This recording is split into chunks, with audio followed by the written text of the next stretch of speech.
Shalom, Shalom TLCC. Puji Tuhan, hari ini kita bisa berkumpul kembali untuk beribadah bersama-sama ya. Bersyukur cuacanya juga oke, perjalanannya aman ke sini, puji Tuhan. Sebelum mulai saya mau ambil beberapa waktu untuk kesaksian sedikit kalau boleh. Jadi anak-anak kan lagi sakitnya nih, kebetulan Laura anak saya paling kecil umur 3 itu lagi sakitnya flu Singapura gitu. Terus bintik-bintik tangan, bintik-bintik kaki, dan yang paling parah itu mulutnya itu semuanya tuh luka. Sariawannya tuh kayak segini gitu, jadi nggak bisa tidur, nggak bisa makan kayak gitu. Udah berhari-hari gitu, sangat sulit, dan saya tahu nggak ada obatnya. Soalnya kakak-kakaknya dulu juga pernah mengalami kayak gitu. Cuman ada antivirus, kasih vitamin dan lain-lainnya aja seperti itu. Tapi kok lama banget ya sembuh gitu. Setelah 2-3 hari saya ke grup sekolah minggu, titip doa ya buat Laura gitu. Laura lagi sakit gitu. Terus didoakan. Terima kasih teman-teman semua sudah mendoakan Laura ya. Malam itu saya paksa dia minum ibuprofen ya. Soalnya sepertinya tempra tuh paracetamol sudah nggak mempan gitu kan ya. Saya kasih dengan harapan, semoga malam ini nyerinya bisa ditahan dan tidur. Terus saya temenin tidur. Lama-lama dia garuk-garuk bawah sini, bawah tangan, belakang kuping. Terus saya pikir, kenapa dia garuk-garuk situ ya? Padahal kan kalau flu Singapura namanya hand foot mouth kan, yang gatelnya tangan sama kaki gitu. Terus pas saya temenin, kayaknya nggak bener nih. Terus saya lihat, kok makin bengkak ya bibirnya ya gitu. Terus kok matanya makin bengkak ya, ternyata dia alergi sama obat tersebut itu. Padahal dulu mah pas dia demam virus A, saya kasih paracetamol sama ibuprofen, it's okay gitu. Tapi kali ini tuh sampai matanya tutup satu, bibirnya udah monyong, jari-jarinya itu saya sangat takut gitu. Jadi saya, Win, ayo kita ke rumah sakit kan, takutnya kan sesak napas gitu. Dalam hati saya, Tuhan, kok abis didoakan malah tambah parah kondisinya gitu kan.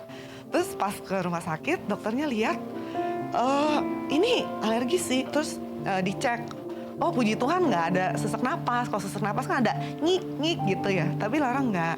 Jadi dokternya kasih obat anti radang sama obat alergi untuk gatel-gatelnya sama ini. Intinya setelah dikasih obat dari dokter itu, Laura bisa tidur. Dan setelah tidur besoknya bisa makan. Terus malam tidur tuh full, walaupun nggak full tenang ya, tapi bisa tidur 7 jam gitu. Jadi saya sangat bersuka cita ya, walaupun merasa kayak Tuhan, kok anak aku makin sakit gitu. Tapi Yesus sungguh baik. Mau di keadaan baik dan keadaan kurang baik, Yesus tetap baik, amin. Nah, puji Tuhan. Mari dan juga saya bersuka cita kita ada komunitas di sini yang saling mendoakan. Saya juga yakin Sheila juga sembuh karena didoakan satu gereja, amin Sheila. Puji Tuhan. Yuk mari kita masuk ke dalam ibadah dengan hati yang bersyukur bahwa Tuhan Yesus baik. Mari saya undang Bapak Ibu untuk bertunduk. Siapkan hati untuk ibadah, kita akan berdoa bersama-sama. Tuhan yang baik, terima kasih ya Tuhan. Hari ini kami bisa berkumpul bersama-sama untuk menyembah-Mu. Karena terus berkali-kali lagi Tuhan membuktikan bahwa Engkaulah yang berkuasa, Engkaulah yang mengasihi, Engkau yang mengampuni, Engkau yang sayang kepada kita semua Tuhan, pada kami semua Tuhan. Dan Engkau sungguh baik.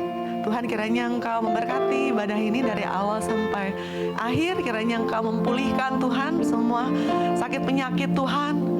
Kiranya Engkau yang menjamah hati dari kami semua Tuhan, biar kami bisa bertumbuh terus Tuhan, dekat padamu ya Tuhan, dan menjalankan hidup ini dengan penuh kepercayaan dan dengan penuh harapan, dengan penuh sukacita di dalam Tuhan Yesus. Thank you Jesus, we bersama katakan amin. Sama-sama kita menyatakan bahwa Yesus, Kau sungguh baik. Oh Yesus, Yesus. Yesus, Kau sungguh baik. Yesus, namamu indah. Yesus, namamu yes Lord indah. Oh Yesus, Yesus, ku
Siapa di sini yang siap untuk dijamah oleh Roh Kudus? Angkat tangannya.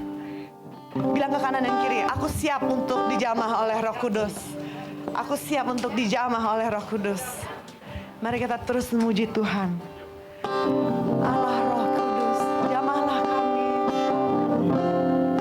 Yesus Tuhan, Engkau ditinggikan dan dimuliakan sekarang dan selama-lamanya.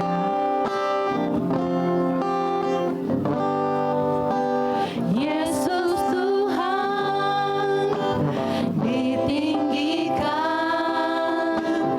dimuliakan dan naik ke surga.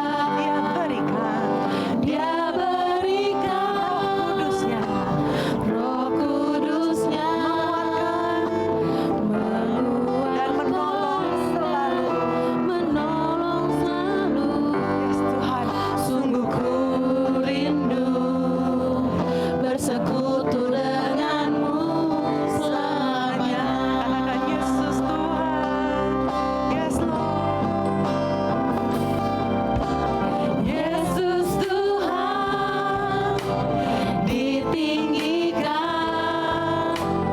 dimuliakan dan naik ke surga. Dia berikan Roh Kudusnya, menguatkan dan menolong selalu. Sungguh ku rindu bersekutu denganmu Sama-sama selamanya. katakan Allah Roh Kudus. Allah Roh Kudus, jamah hatiku dengan urapanmu. Rindu selalu dekat denganmu, tinggal di hadirat. Mari kita akan pujian ini dari awal. Katakan Yesus Tuhan ditinggikan.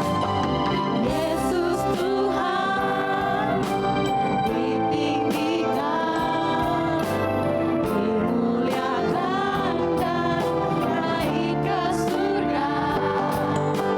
Dia berikan Roh Kudusnya, menguatkan dan menolong selalu. Bersekutu denganmu selamanya. Jamahlah hatiku. Allah Roh Kudus, jamah hatiku dengan urapanmu. Rindu selalu dekat denganmu, tinggal di hadirat. Allah Roh Kudus, jamah hatiku dengan urapanmu. Rindu selalu dekat denganmu, Inilah pernyataan kami Tuhan. Kami siap dijamah oleh-Mu. Allah Roh.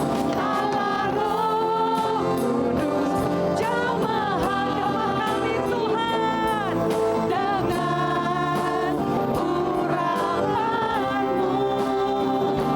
Rindu selalu dekat denganmu, tinggal di hadirat. Jemaat saja nyanyikan kepada Tuhan.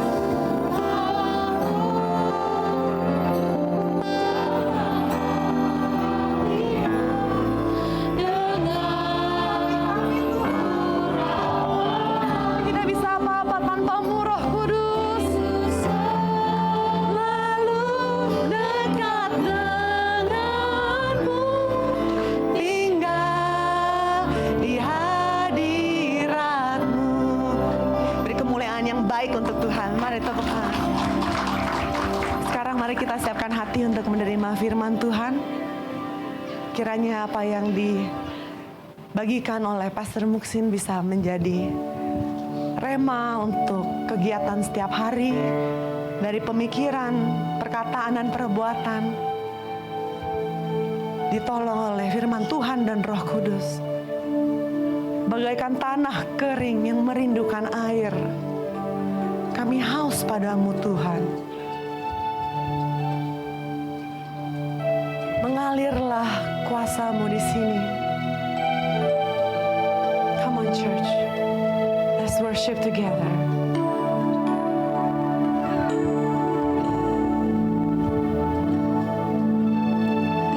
Bagaikan tanah kering Yang merindukan air. yang merindukan air, Demikianlah jiwaku. demikianlah jiwaku.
kami bersyukur, kami boleh beristirahat sepanjang malam, dan kami tahu Engkau rindu untuk bertemu dengan kami. Kami pun rindu bertemu dengan Engkau, mendengar suara-Mu, dan kami ingin supaya kami dikuatkan, diperbarui oleh Tuhan pagi ini. Kuasailah kami, supaya kami bisa mendengarkan firman Tuhan. Berbicaralah kepada kami.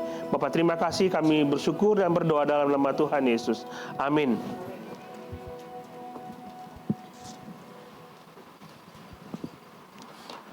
Selamat pagi saudara yang dikasihi Tuhan. Dari tadi pagi saya bangun pagi-pagi dan saya cek WA group.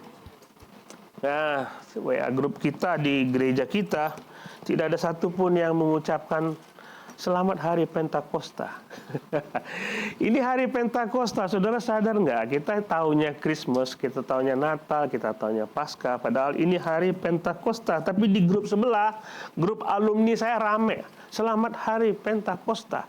Hari datangnya Roh Kudus. Ini penting, saudara, kalau kita melihat sejarah bahwa inilah hari lahir gereja.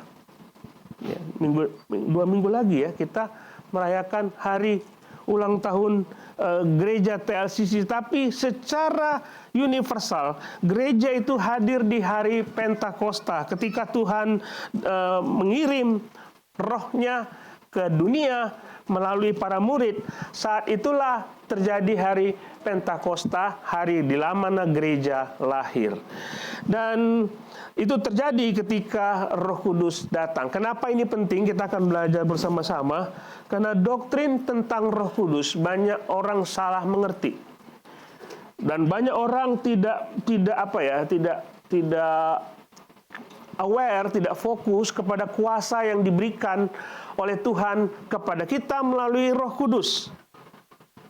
Cuma hidup biasa saja, berdoa, padahal we have the power. Nanti kita lihat, kita punya kuasa, tapi hidup kita seperti tidak peduli dengan kuasa itu. Hidup kita tidak peduli dengan Roh Kudus yang diberikan Tuhan kepada kita. Murid-murid diminta oleh Tuhan untuk tunggu di Yerusalem, karena tanpa mereka memiliki kuasa Roh Kudus, mereka tidak bisa berbuat apa-apa. Kita akan membaca firman Tuhan. Saya mengajak saudara melihat Kisah Para Rasul pasal 1, pasal 2, semua pasal 2. Sebenarnya saya ingin melihat semua pasal 2. Tapi kalau seandainya kita baca semua pasal 2, khotbah kita selesai hanya membaca saja, karena waktunya sudah tidak cukup. Saya akan mengajak saudara melihat pasal 2 ayat 1 sampai 4 saja. Ayat 1 sampai 4 saja. Nanti the rest of the verse, nanti ayat sisanya kita akan baca di dalam khotbah kita. Kisah Para Rasul pasal 2 ayat 1 sampai 4. Ketika tiba hari Pentakosta, semua orang percaya berkumpul di satu tempat.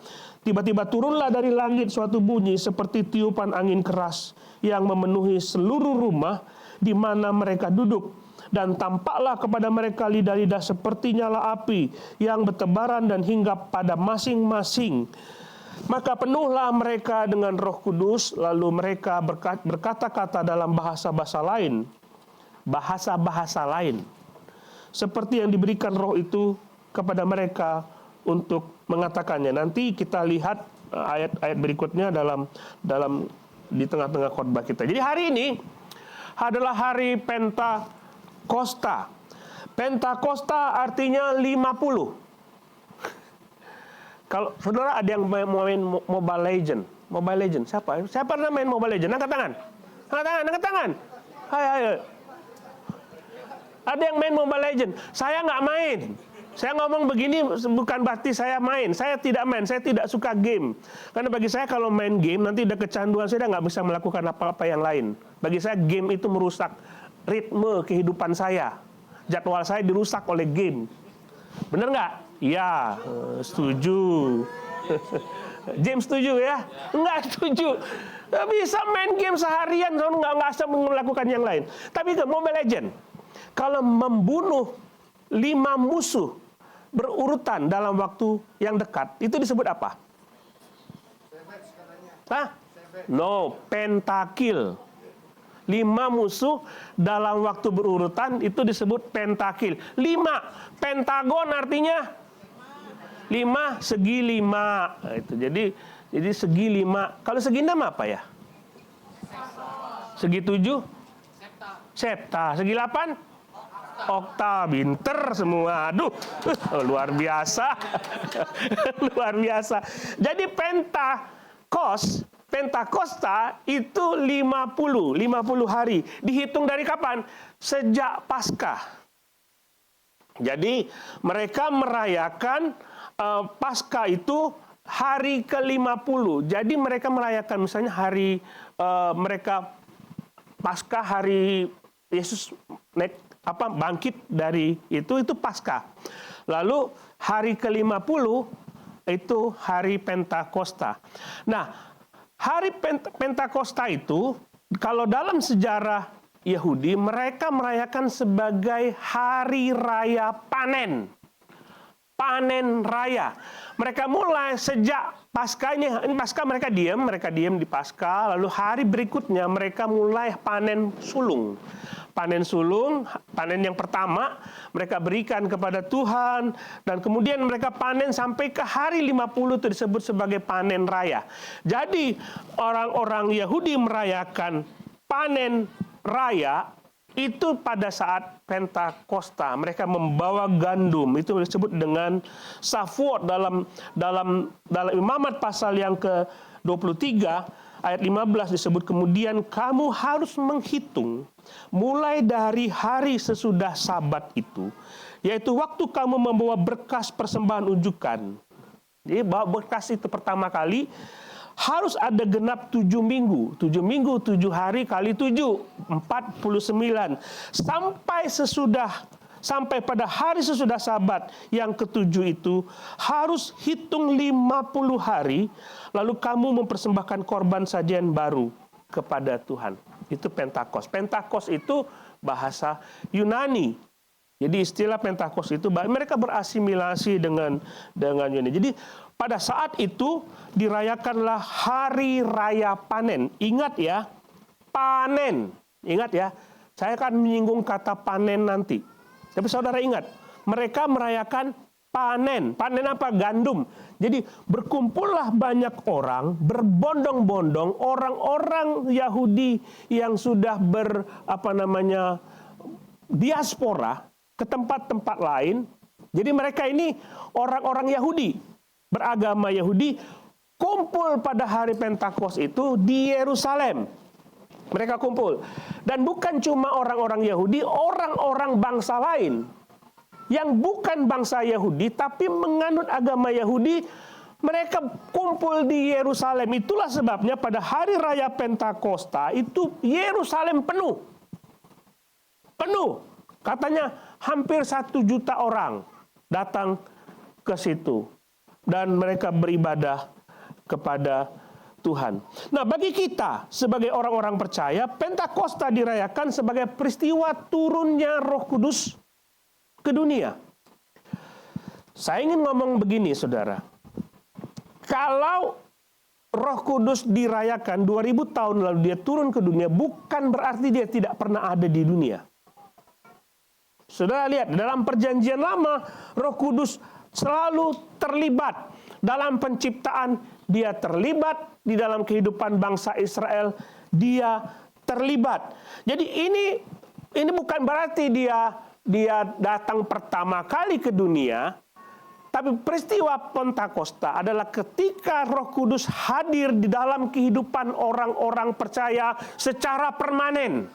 Nanti kita akan lihat itu. Jadi dalam peristiwa Pentakosta ada 2 janji yang digenapi oleh Tuhan. 2 janji Tuhan. Pada waktu dia bersama dengan murid-muridnya, dia berjanji yang pertama, aku akan mendirikan gerejaku. Saudara ingat itu? Ingat ya, saya senang gereja ini gemar baca Alkitab. Jadi kalau saya ngomong ingat, ada nggak? Ada gitu ya. Ada ya? Di kitab apa? Apa? Di kitab apa? Oh ya, Keluaran. Oh bukan, Yesus janji di kitab apa? Kitab Matius dia berjanji waktu Petrus mengungkapkan pengakuan imannya, saat itu Yesus berjanji, aku di atas pengakuan ini, aku akan menjadikan gerejaku. Itu janji yang pertama. Dan yang kedua, ketika dia akan pergi dan disalibkan, dia berjanji, aku akan mengirim seorang penolong. Kitab apa? Hah? Amsal? Bukan. Yohanes, ya. Kitab Yohanes dia berjanji, aku akan mengirim penolong. Bahasa Yunaninya apa? Pinter, ini orang gereja pinter banget ini. Apa? Aku akan mengirim penghibur, apa namanya? Parakletos, tuh kan pinter kan, bener-bener gereja ini pinter banget. Ya, jadi dua janji itu dipenuhi oleh Tuhan. Dua janji itu pada hari Pentakosta, gereja pertama kali berdiri. Nah, murid-murid ketika Yesus mau naik ke surga, dia berkata kepada murid, kamu tunggu di Yerusalem. Jangan pergi kemana-mana. Dan mereka taat. Mereka taat, mereka tunggu di Yerusalem. Karena apa? Karena nanti aku akan mengirim penolong seperti yang kujanjikan. Karena tanpa itu, you can do nothing. Ngerti ya? Kamu kalau kamu tidak tunggu di Yerusalem, kamu tidak bisa berbuat apa-apa kalau kamu tidak punya Roh Kudus. Kamu harus punya Roh Kudus supaya kamu diberi kuasa yang begitu besar oleh Tuhan sehingga apapun tidak bisa mengalahkanmu. Percaya nggak? Halo? Coba buka Roma pasal 8 ayat 11. Roma pasal 8 ayat 11. Dan jika roh Dia yang telah membangkitkan Yesus dari antara orang mati diam di dalam kamu. Saya coba kita lihat frase-frase ini. Jika Roh Kudus yang membangkitkan Dia dari antara, Yesus dibangkitkan dengan kuasa seperti itu. Sebesar apa kuasanya? Besar banget. Dan roh itu diam di dalam diri kita. Berarti kita punya kuasa sebesar apa? Sadar nggak? Sadar nggak? Saudara punya kuasa seperti itu. Saudara bisa punya kuasa untuk membalikkan dunia ini. Kalau saudara punya Roh Kudus, saudara bisa punya kuasa apapun untuk memutarbalikkan dunia ini. Roh yang membangkitkan Yesus di antara orang mati diam di dalam kamu. Dan kamu punya kuasa yang begitu besar. Saudara harus sadar itu. Kayak orang gini, mau malu saya berapa kali buat ilustrasi. Saya mau paku, ini kayu, lalu saya ambil paku, saya ngambil batu, saya paku-paku itu, pakunya pukul-pukul, batunya pecah. Padahal di sebelah saya ada palu. Saya nggak pakai palunya, saya pakai batunya. Kadang-kadang orang Kristen seperti itu. Kita punya kuasa, tapi kita tidak pernah pakai itu kuasa. Ngerti ya?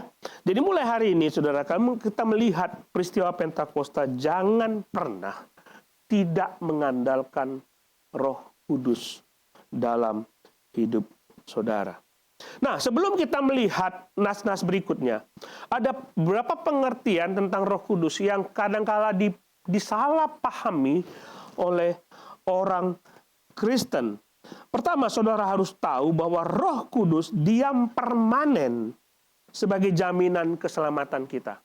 Ada orang pernah tanya kepada saya, Pak, saya sudah berbuat dosa begitu banyak, Tuhan sudah meninggalkan saya kah?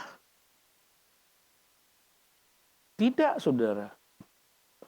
Justru ketika datangnya Roh Kudus itu dalam perjanjian baru, dia diam permanen dalam hidup kita. Dia berperan dalam penciptaan, dia aktif dalam perjanjian lama, tapi setelah dia diam turun dalam gereja, dia diam permanen. Efesus pasal 1, saudara baca, sudah bacakan Efesus ya? Wah, ini luar biasa lagi.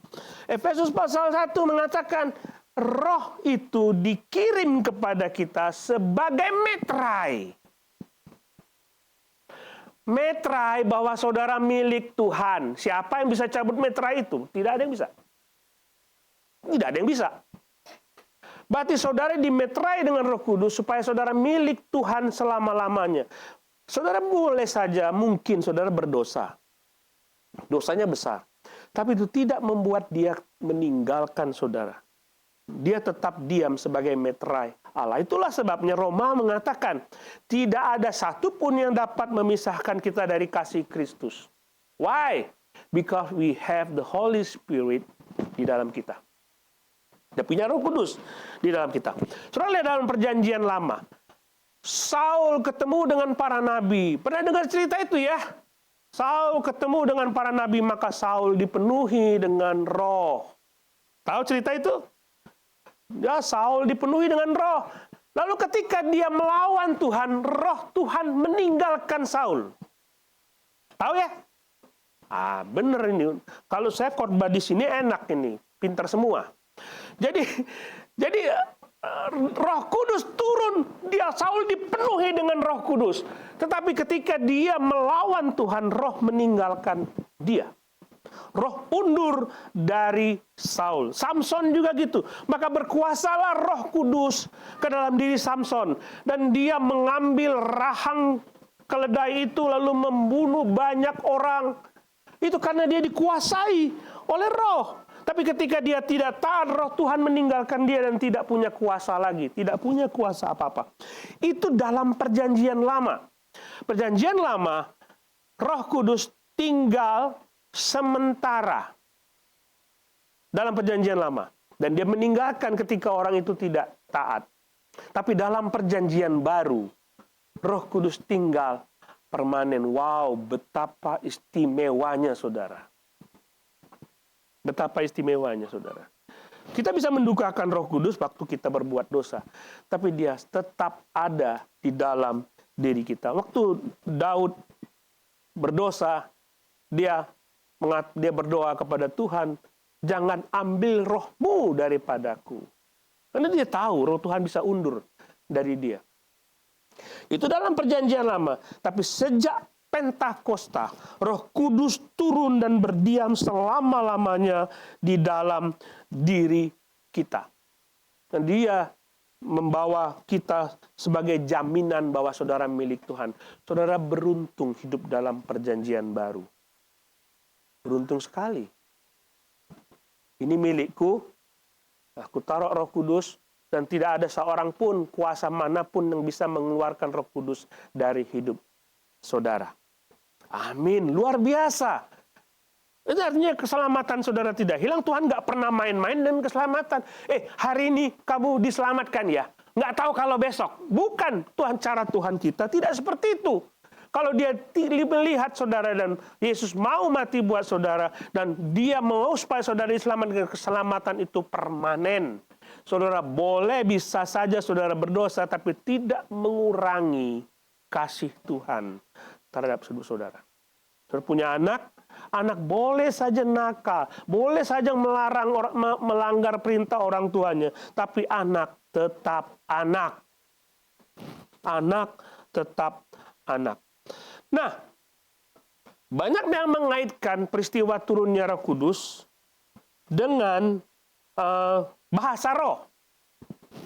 Dengan bahasa roh.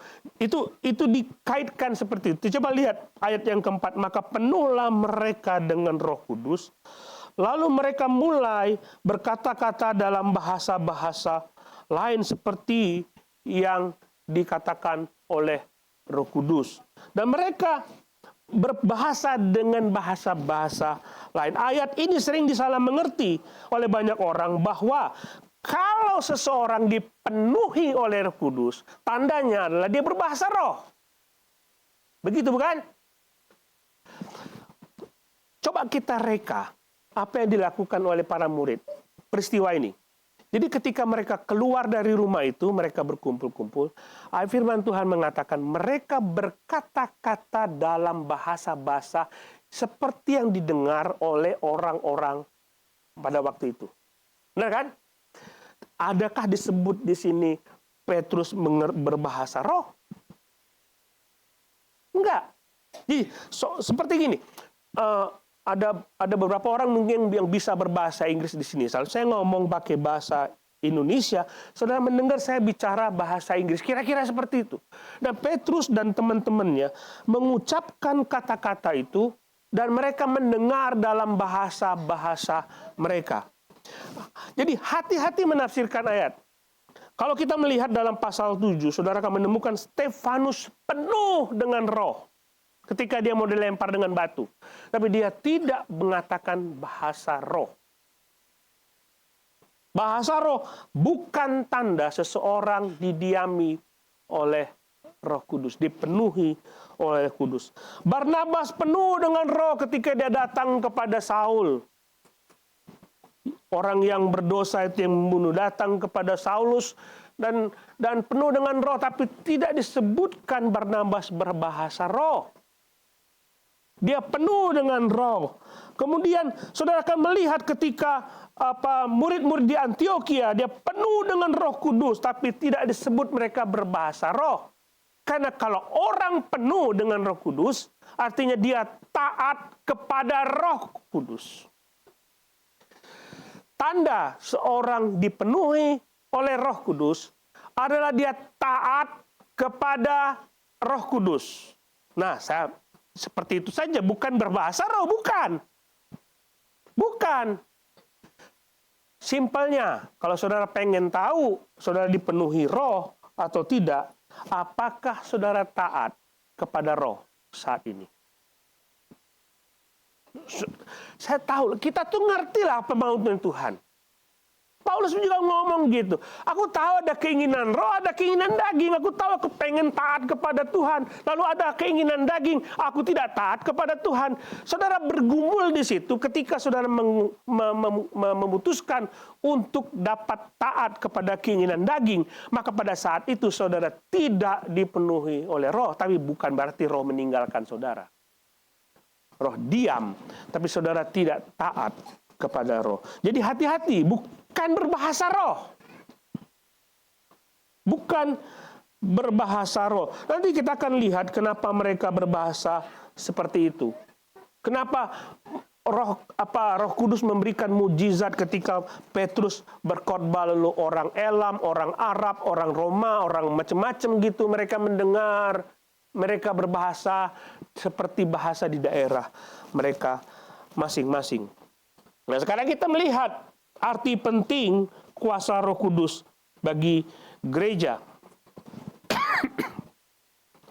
Ayat yang ke-8 mengatakan bagaimana mungkin kita masing-masing mendengar mereka berkata-kata dalam bahasa kita sendiri, yaitu bahasa yang kita pakai di negeri kita. Kita orang Partia, orang Media, Elam, penduduk Mesopotamia, Yudea, Kapadokia, Pontus, Asia, Frigia, Pamfilia, Mesir, daerah-daerah dan daerah-daerah Libya yang berdekatan dengan Kirene, pendatang-pendatang dari Roma, baik orang Yahudi maupun penganut agama Yahudi, orang Kreta dan orang Arab, kita mendengar mereka berkata-kata dalam bahasa kita sendiri tentang perbuatan-perbuatan besar yang dilakukan oleh Allah.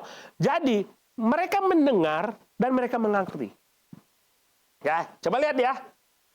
Aku datang dari daerah jauh, mereka berkhotbah dalam bahasa, mereka berkata-kata, dan aku tahu apa artinya. Apa artinya apa yang mereka katakan. Kalau saudara mendengar orang-orang yang berbahasa roh pada masa kini, saudara akan mendengar mereka ngomong-ngomong macam-macam itu ya. Ada sandal gitu ya.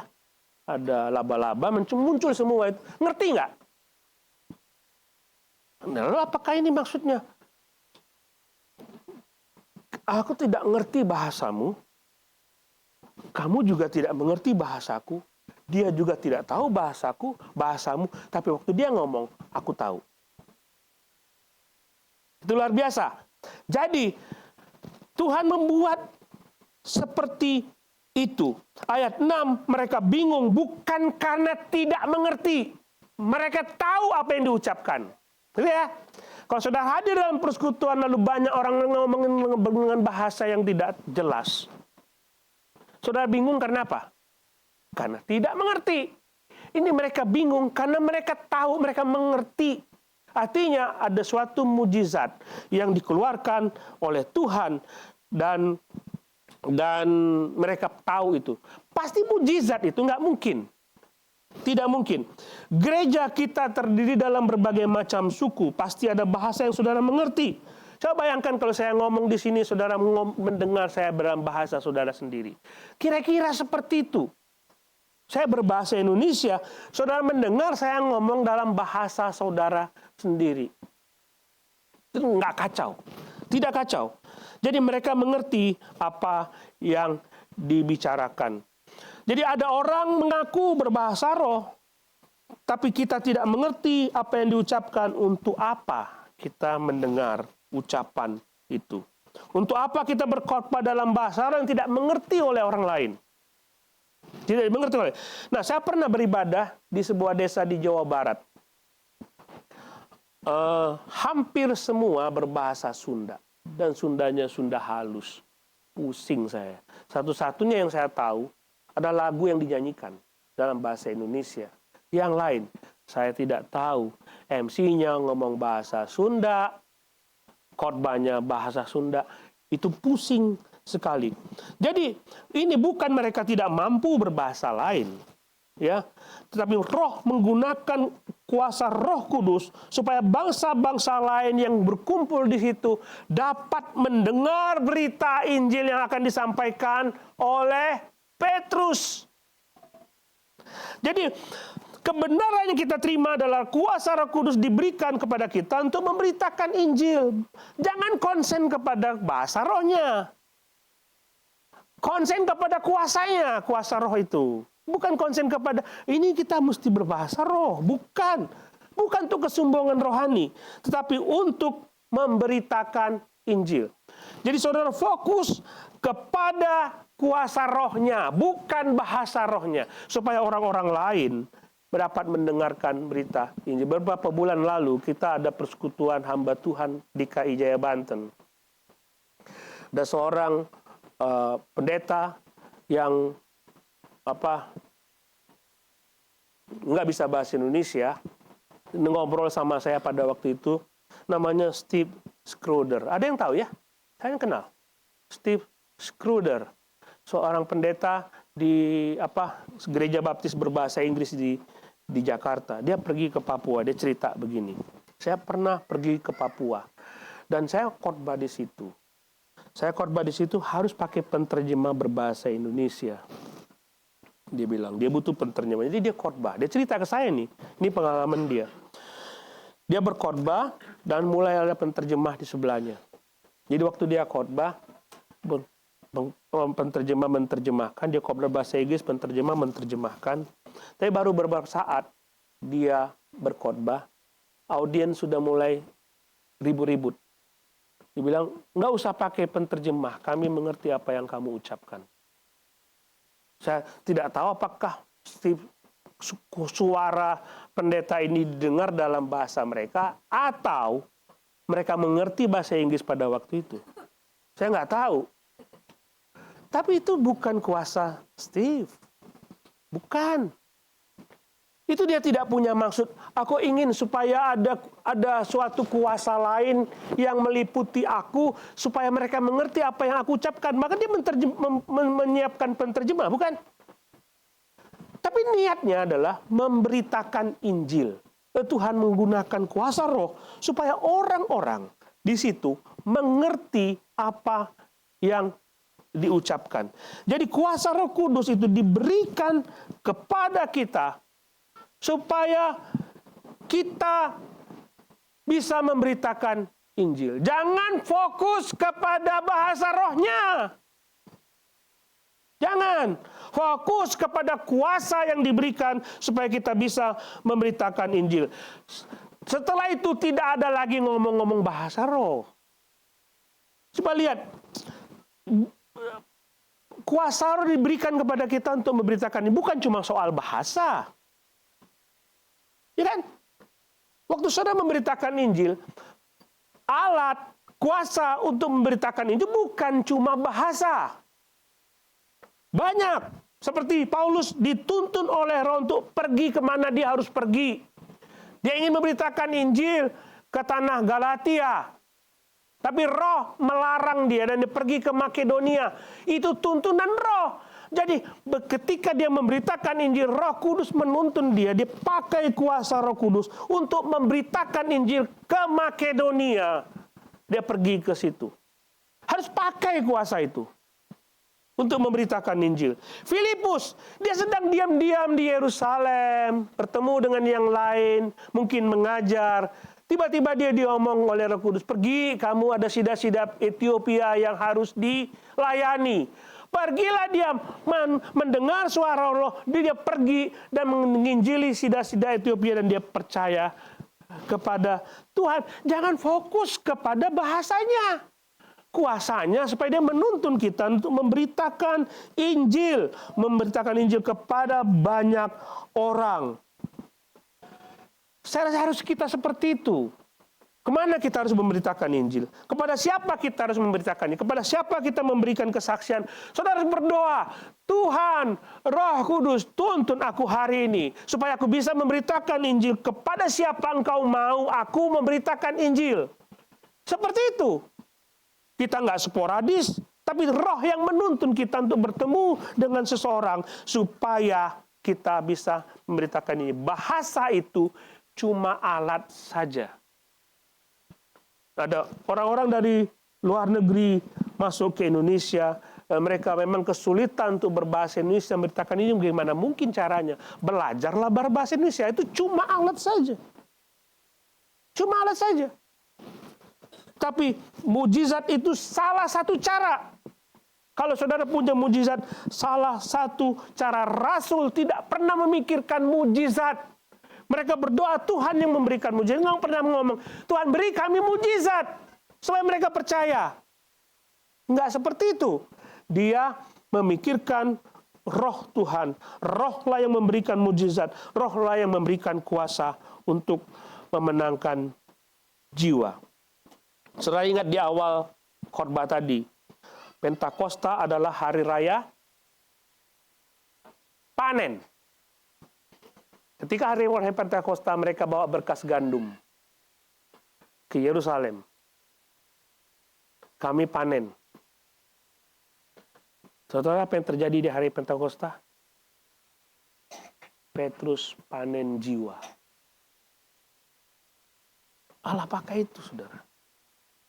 Allah pakai itu dan panen raya jiwa terjadi ketika Roh Kudus turun. Setelah 2000 tahun sampai saat ini panen raya itu terjadi. Kalau kita dipenuhi Roh.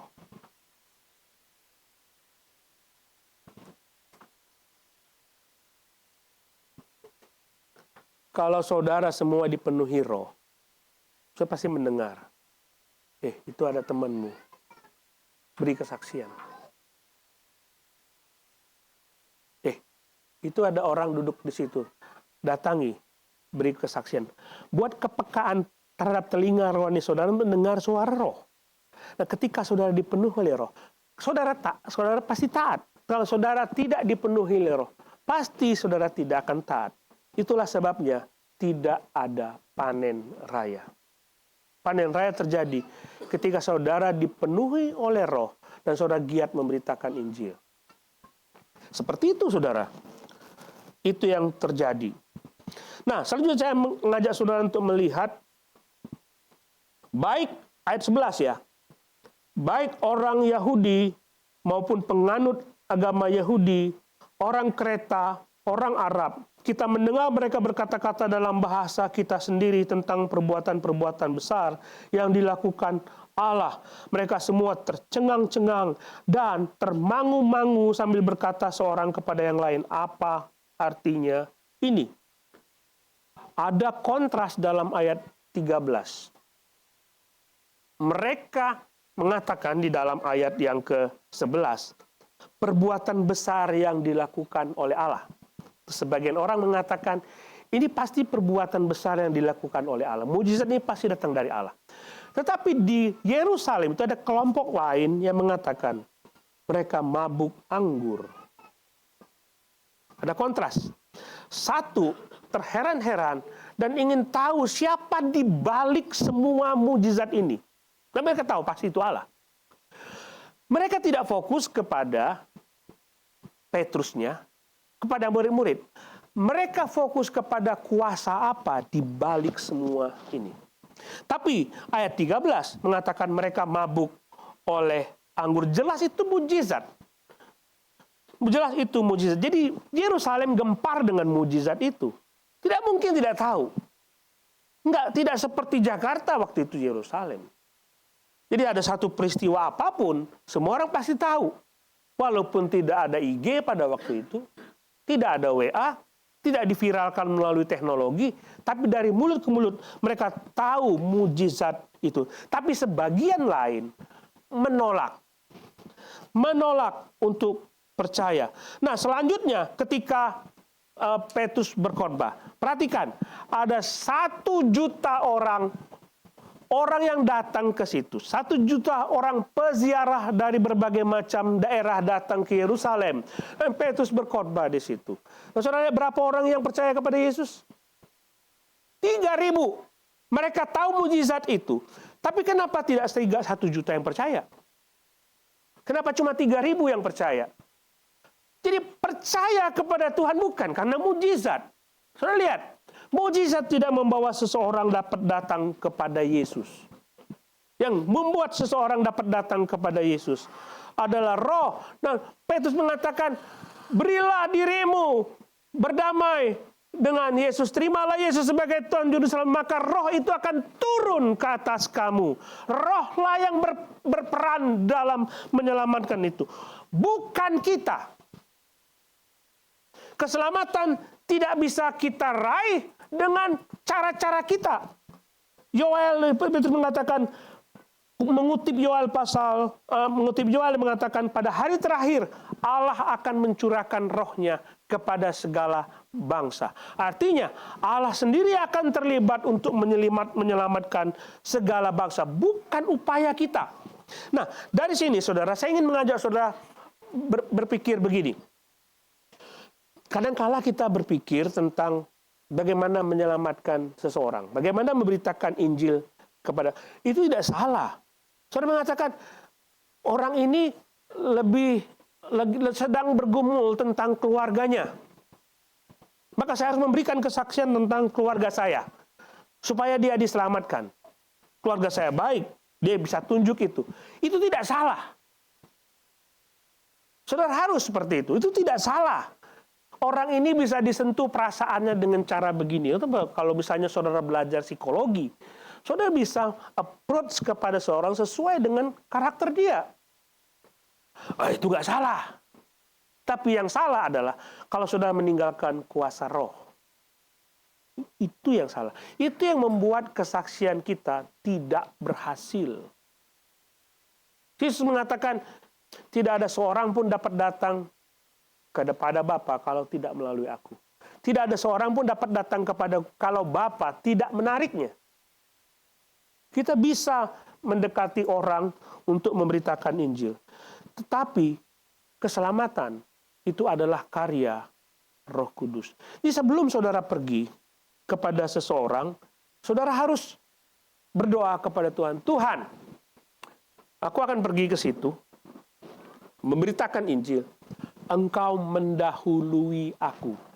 Roh Kudus mendahului aku, bekerja di dalam hatinya. Dan aku tahu, aku cuma sebagai alat saja yang bisa mengubah hati dia, adalah Tuhan sendiri. Gitu ya. Coba kalau Saulus, dia tidak disentuh oleh Tuhan, berani nggak Barnabas pergi ke situ? Berani nggak? Jiper dia. Aku pasti dibunuh ini. Tapi Roh Kudus sudah bekerja dalam hati Saul. Dia bekerja sehingga Saulus merasakan, aduh, aku sudah bertemu dengan Tuhan. Jadi Barnabas tidak perlu banyak-banyak. Paulus percayalah kepada Yesus. Enggak, Tuhan sudah mulai dulu. Tuhan sudah mulai terlebih dahulu. Begitu juga sida-sida Ethiopia. Itu Filipus disuruh pergi ke situ karena Tuhan sudah mulai bekerja dalam hati sida-sida Ethiopia itu supaya dia bisa percaya kepada Yesus, dan Filipus tinggal masuk dan menceritakan. Mudah sekali untuk menceritakan kitab Nabi Yesaya bagi Filipus, dan mereka bisa percaya kepada Tuhan. Itu mudah sekali. Tetapi untuk memenangkan jiwa itu bukan hal yang mudah. Kuasa Roh Kudus harus ada. Nah, saudara-saudara, sejak Pentakosta sampai saat ini, saudara punya kuasa itu. Sadar nggak? Saudara punya kuasa itu. Jadi jangan takut untuk pergi memberitakan, nanti dia nggak mau. Nanti dia nggak percaya. You have all the power. Amin. Jangan takut, aku nggak tahu caranya. Cara apapun yang saudara pakai bisa dipakai oleh Roh Kudus untuk memenangkan jiwa. Cara apapun. Because you have all the power. Kuasa di atas segala-galanya itu menjadi milik saudara. Bersaksi, belajar metode bersaksi, tidak salah. Belajar supaya bisa kita menjangkau orang bagaimana caranya, itu tidak salah. Yang salah adalah kalau kita tidak menggunakan kuasa roh dalam hidup kita. Siapa di antara saudara yang berkhotbah yang tidak berdoa terlebih dahulu? Kita pengkhotbah itu cuma alat. Alat. Nggak punya kuasa apa-apa. Pada waktu saya berkhotbah kepada saudara, saya minta Roh sendiri yang ngomong ke hati saudara, bukan saya. Roh sendiri yang bisa mengubah hidup saudara. Rasul Paulus mengatakan, kalau pemberitaan Injil itu kami lakukan dan masih ada yang belum percaya, memang dia mungkin sudah ditentukan oleh Tuhan untuk tidak dapat diselamatkan. Nggak usah kecewa. Nggak usah kecewa. Masalahnya saudara taat atau tidak. Itu saja. Jadi hanya Roh Kudus yang bisa meyakinkan seseorang untuk dapat percaya. Nah, sekarang kita semua punya roh. Amin. Kalau saudara, gini saudara, kalau saudara tidak yakin, saudara punya Roh Kudus, nggak yakin. Pulang ini, ketemu dengan saya, ada Pastor Alek, ada Pak Aswin. Ketemu dengan saya, supaya saudara yakin bahwa di dalam diri saudara ada Roh Kudus. Kalau saudara tidak yakin, jangan pulang dengan ketidakyakinan itu. Saudara harus punya roh, dan dia akan diam dalam diri saudara menjadi milik Allah, dimeteraikan menjadi milik Allah selama-lamanya. Sekarang gini, saudara punya Roh Kudus, saudara punya kuasa.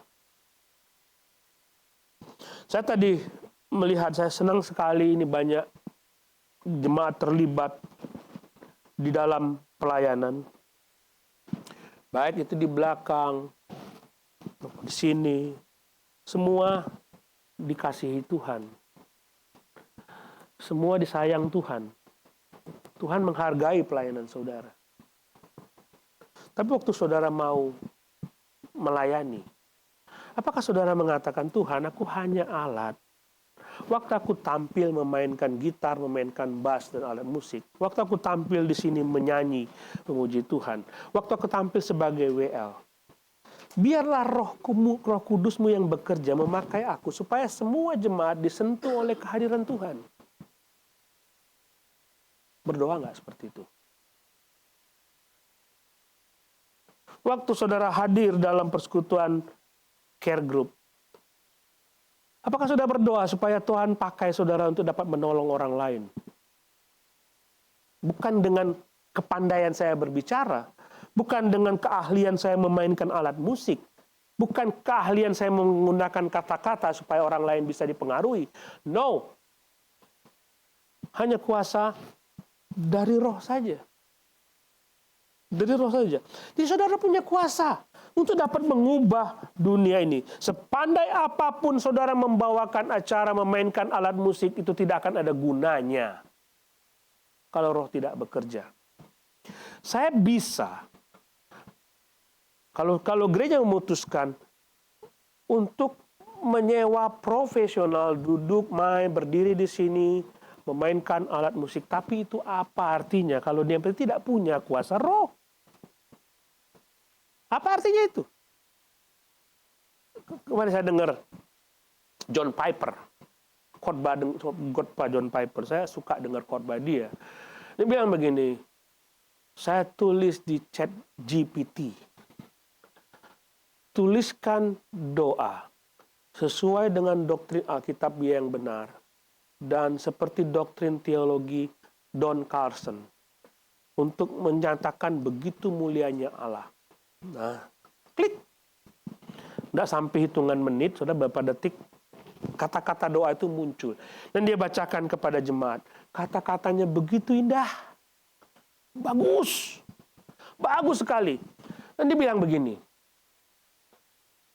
Kalau saudara mau bandingkan kata-kata doa saudara, dibandingkan dengan kata-kata doa dari chat GPT, kalah saudara. Tapi apakah mesin itu berdoa kepada Tuhan? Apakah mesin itu punya kuasa Roh? No. Enggak. Tuhan tahu maksud hati saudara ketika saudara kenal kata-kata yang sederhana. Tuhan tahu dan Tuhan dimuliakan karena saudara punya Roh. Itu bedanya. Jadi kalau saudara alat musik ini, berdiri di sini, saudara melayani Tuhan, maksudnya tidak mengandalkan Roh, kita sama seperti mesin. Sama seperti mesin. Saudara duduk di belakang, pandai dengan berbagai macam tools yang di belakang. Kalau tidak mengandalkan Roh, kita sama seperti mesin. Jadi Roh punya kuasa yang begitu besar. Saya tahu lah, saudara kita punya persoalan dalam hidup saudara. Saudara mencoba untuk memecahkan persoalan dengan kekuatan kita sendiri. Suamimu, istrimu yang mungkin sudah lama tidak pernah hadir dalam hidupmu, memberontak, dia pergi entah kemana. Dan saudara mencoba untuk segala macam cara, pendeta datang dan tolong ngomongin dia, supaya dia kembali, ngomongin dia, supaya dia bisa dapat bertobat. Kita coba berpikir, bagaimana caranya? Kalau kamu pergi, kasihan lo anakmu. Mungkin kita sentuh-sentuh perasaan dia terhadap anak. Nggak balik-balik, saudara. Satu-satunya cara, berdoa. Roh Kudus, lakukan segala macam cara supaya engkau membuat suamiku kembali kepadaku. Aku tidak bisa punya kuasa apapun. Buatlah dia kembali kepadaku. Roh Kudus, lakukan segala macam cara supaya istriku kembali kepadaku. Aku sudah mencoba Tuhan untuk dapat berdamai dengan orang itu. Tapi aku selalu punya kebencian terhadap dia. Tidak ada cara lain. Tuhan, ubah aku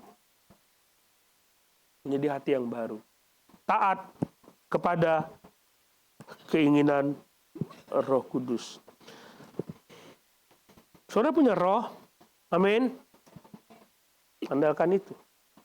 Apapun persoalanmu. Apapun itu. Uangkah? Apapun itu.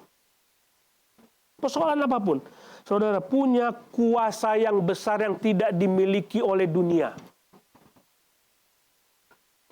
Sadar nggak? Saya punya kuasa apapun yang tidak dimiliki oleh dunia. Andalkan dia. Masalahnya, saudara taat nggak?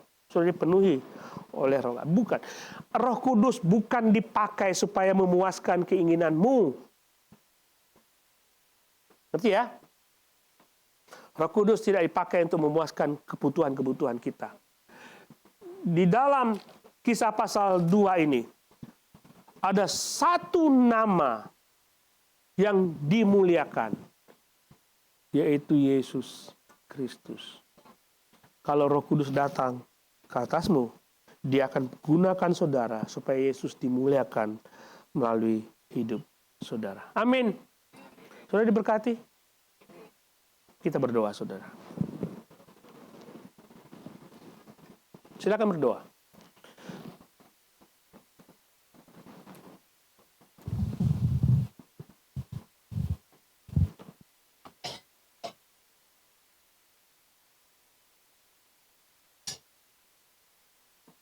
Saya tidak tahu pergumulan apa yang saudara alami. Saudara mulai mengandalkan Tuhan supaya dia bisa ambil alih terhadap pergumulanmu. Kalau saudara tidak taat kepada Roh dan mendukakan Dia beberapa hari ini, beberapa bulan ini, berdoalah. Mulai saat ini Tuhan, aku akan taat kepadamu.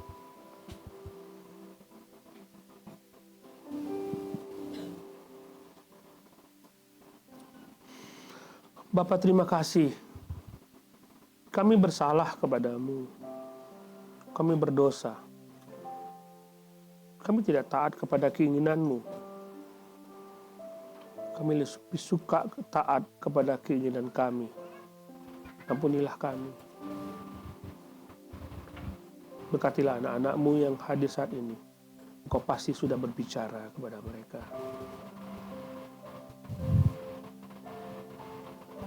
Mari kita berdiri, kita nyanyikan lagu ini bersama-sama.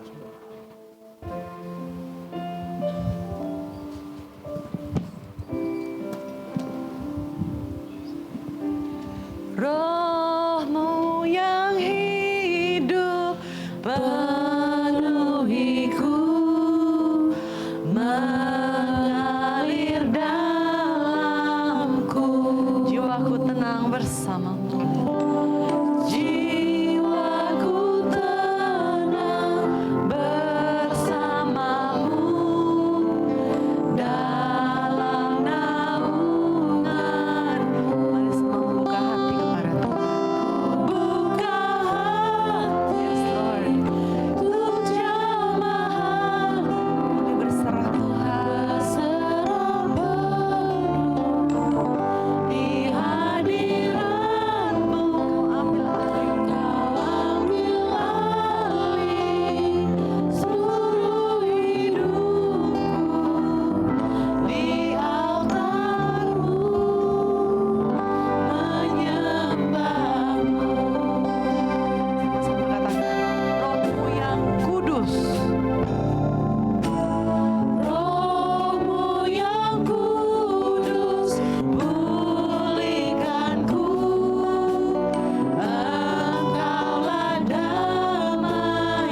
saya mengajak saudara, kalau ada yang mau maju ke depan dan menyerahkan hidupmu kepada Tuhan, mungkin Roh Kudus berbicara kepada saudara saat ini. Saudara ingin menerima Yesus Kristus sebagai Tuhan dan Juru Selamatmu. Saya ingin menyambut saudara di depan. Ada?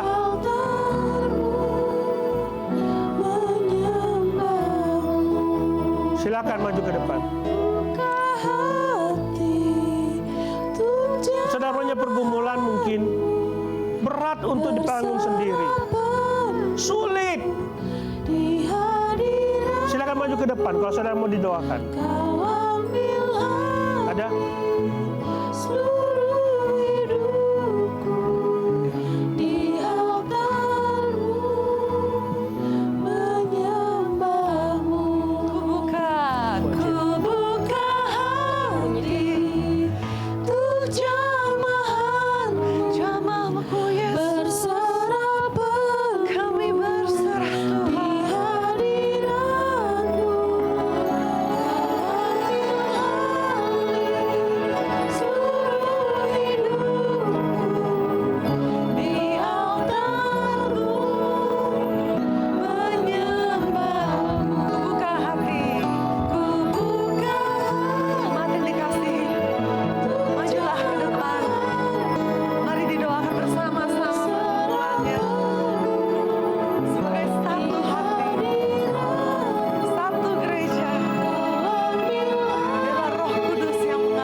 Saudara yang dikasihi Tuhan, sekali lagi saya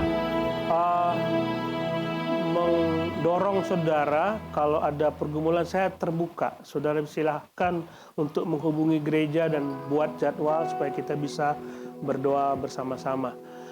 Oke, kita akan memberikan persembahan. Silakan keluarga Rumengan untuk masuk ke depan. Thank you, Bu. Kita akan mendoakan persembahan kita. Kita berdoa bersama-sama. Bapa, kami bersyukur kepada Tuhan untuk kebaikan-Mu bagi kami. Kami berterima kasih karena Tuhan berbicara kepada kami dikuatkan pagi hari ini. Kami ingin memberikan persembahan, bukan karena kami punya, bukan karena kami mampu, tapi sebagai rasa syukur kami, karena semua yang kami miliki berasal dari Tuhan sendiri. Terimalah persembahan kami dan berkati kami semua. Di dalam nama Tuhan Yesus kami berdoa. Amin.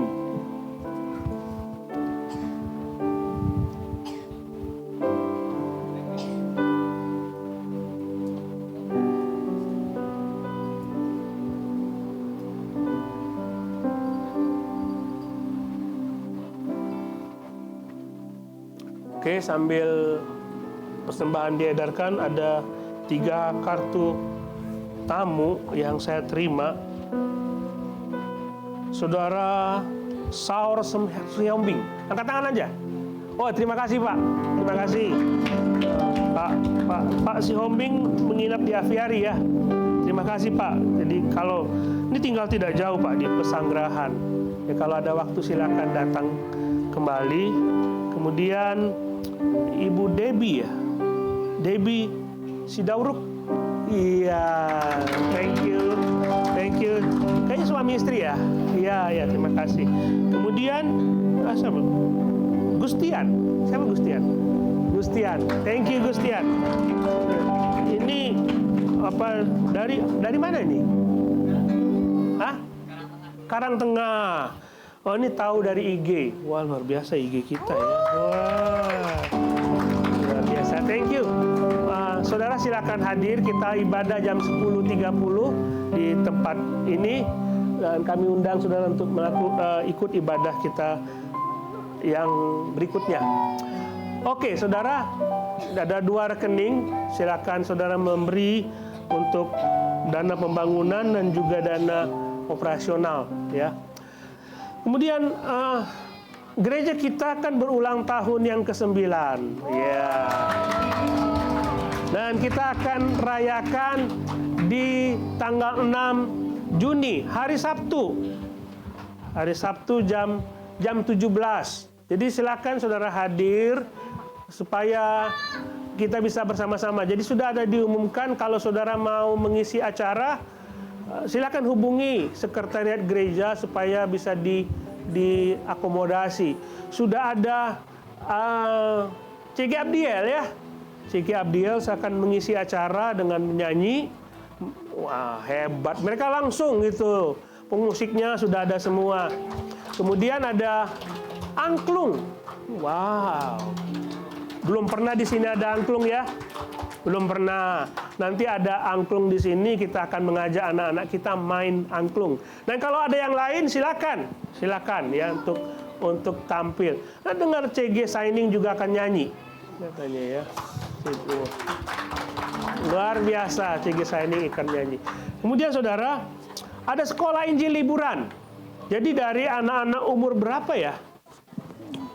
3 sampai 40.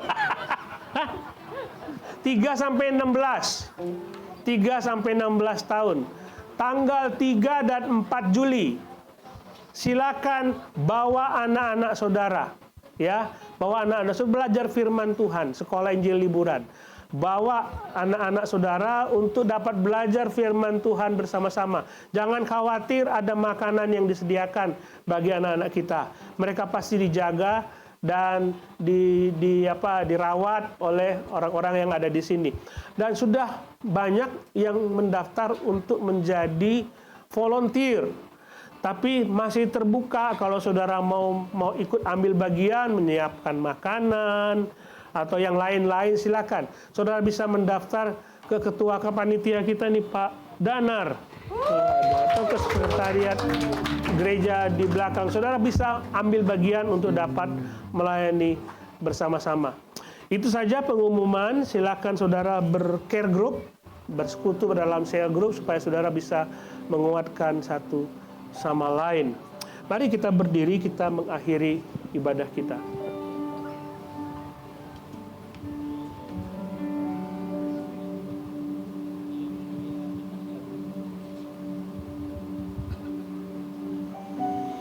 Bapak, terima kasih, kami bersyukur kepada Tuhan. Bukan kebetulan kami hadir di tempat ini untuk beribadah. Karena Tuhan sendiri yang berbicara kepada kami, menguatkan, menegur, dan menasihatkan kami. Ada banyak berkat yang kami terima dari Tuhan sendiri bagi kami. Kami akan bawa pulang firman-Mu, menjadi bekal bagi kehidupan kami, supaya hidup kami terus-menerus memuliakan nama Tuhan. Hamba-Mu berdoa supaya Tuhan memberkati jemaat-Mu untuk mengikuti Engkau banyak pergumulan yang mereka hadapi. Dan sesuai dengan janji Tuhan, Engkau memberikan roh penghibur untuk menolong mereka. Engkau akan memberikan kekuatan kepada jemaat-Mu. Bapa, terima kasih. Kami berdoa supaya Tuhan memberkati kami semua. Jemaat yang dikasihi Tuhan, pulanglah dengan membawa damai sejahtera dari Allah Bapa, supaya hidupmu memuliakan Tuhan dan membuat Dia tersenyum atas kelakuan saudara. Dan biarlah roh dari Allah Bapa, Yesus Kristus, dan Roh Kudus beserta dengan saudara sampai selama-lamanya, sampai dia datang kedua kali dan saudara diangkat menjadi miliknya. Di dalam nama Tuhan Yesus kami berdoa. Amin.